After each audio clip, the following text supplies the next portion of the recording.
Greetings and salutations. This is Jason Miko bringing to you an audio version, the spoken word, of my weekly column on Macedonian matters.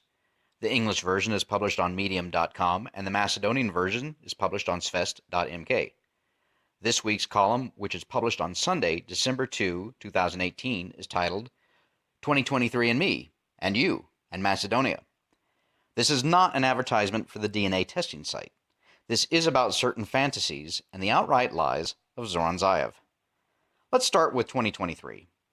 In 2023, I will turn years old. I can think forward about 5 years from now, and it's easy to imagine. 5 years is not that far away. Because we are nearly in 2019, the start of 2023 is 5 years from now, and yet the Prime Minister of Macedonia, the installed authoritarian Zoran Zaev, is now telling you, Macedonia, and the world, that Macedonia will become a member of the European Union in 2023.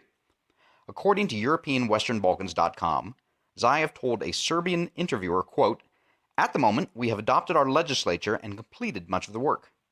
There are chapters which we are going to open and then immediately close.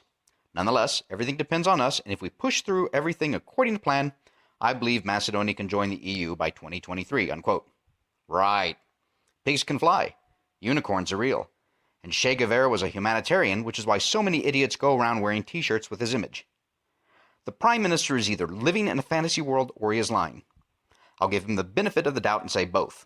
Clearly, every statement coming from the EU and from EU leaders point in the opposite direction. The EU Enlargement Commissioner, Johannes Hahn himself, told Deutsche Welle back in April of this year that, quote, 2025 is ambitious for the Western Balkans to join the EU, unquote. Zaev also stated that he expects the changes to the Constitution of the Republic of Macedonia, as demanded by Greece and agreed to by him and his Foreign Minister Nikola Dimitrov, will be completed by January of 2019. Granted, this is in violation of the so-called Prespa Agreement, which states in Article 1.4e that all changes must be made by the end of December 2018. But why allow the details of an agreement you have signed get in the way of what you want? That agreement, of course, demands that Macedonians basically deny their history, culture, heritage, name, identity, and much else that makes Macedonia and the Macedonians unique. This includes changing Macedonian schoolbooks, textbooks, teaching guides, atlases, maps, and the curriculum which Macedonian children are currently taught. A few weeks ago, I wrote about how the Bulgarian foreign minister has handed over 30 pages of remarks about the history textbooks from Macedonian schools from the 6th and 7th grades because a joint commission was established between the two countries to revise school textbooks. Naturally, the Bulgarians found, quote, serious problems, unquote, with those schoolbooks.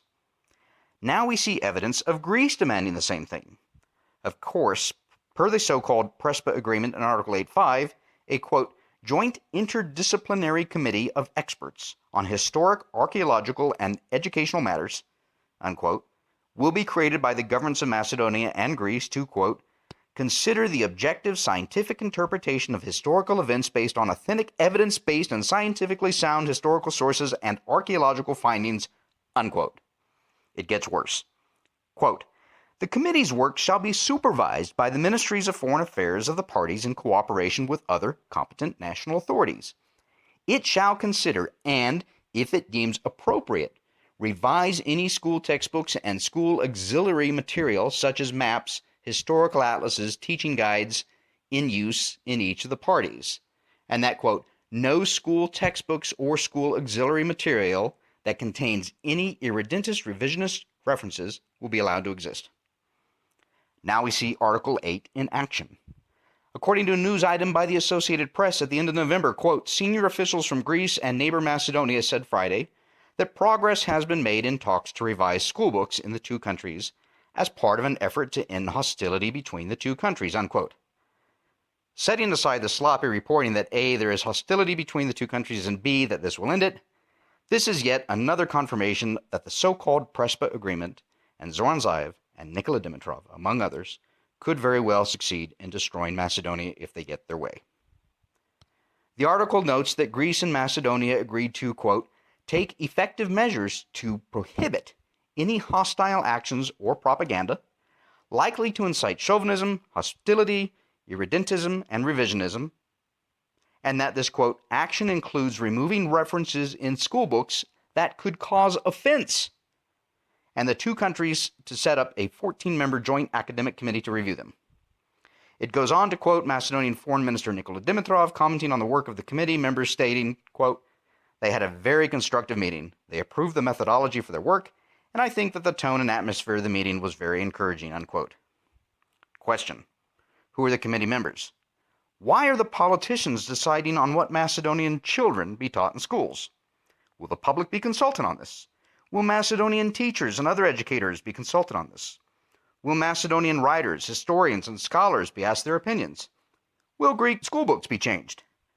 Again, according to that Associated Press article, Greek Deputy Foreign Minister George Katrougalos was quoted as saying, quote, "History should be an opportunity to learn in schools and not be a mental prison," unquote. I literally have no idea what the hell that means. But I do know what the so-called Prespa Agreement states and what Prime Minister Zoran Zaev and Foreign Minister Nikola Dimitrov agreed to. A change of Macedonia's history, starting with your children's school books and textbooks. Unless you put an end to this, Macedonia. I leave you with two thoughts. Number one, there are more good things in this life than you can possibly imagine. And number two, gratitude is always the proper attitude. Thanks for listening.